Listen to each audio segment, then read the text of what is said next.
Matapos pagbitiwin ni Manila Mayor Joseph Estrada ang mahigit 600 traffic enforcer ng Manila Traffic and Parking Bureau, tiniyak ng pamahalang lungsod na magiging maayos na ang pagpapatupad ng batas trapiko sa mga susunod na araw. Kamakailan ay pinag-resign ni Estrada ang mga tauhan ng MTPB dahil sa kaso ng pangungutong. Si Ria Fernandez sa detalye. Asahan ng mas maayos na daloy ng trapiko sa Maynila sa mga susunod na araw.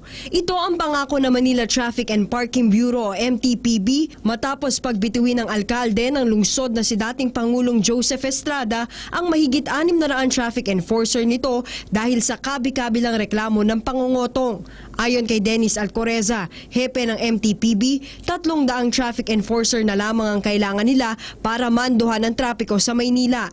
Magiging mahigpit sila sa aplikasyon kung saan maaari pa rin mag-apply ang mga nag-resign na tauhan ng MTPB. Basta't pumasama nga ito sa training sa Manila Police District, nakatunton sa kolehiyo at may taas na 5-4 sa mga lalaki at 5 flat sa mga babae.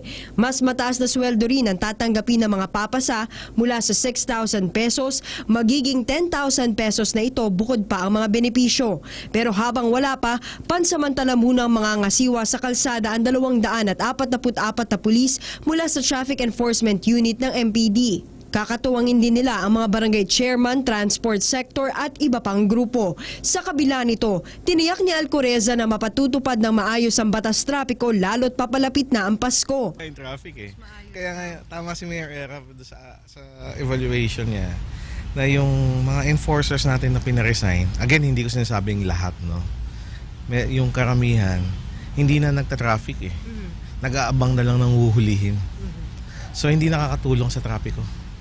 Bottom line.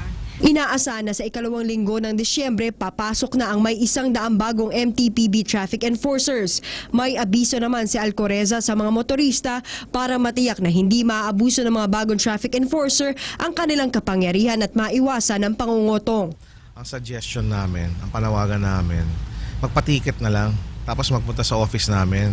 Noong nangangako kami na hindi aabot ng 10 minuto, makukuha niyo yung lisensya niyo, hindi kayo magbabayad.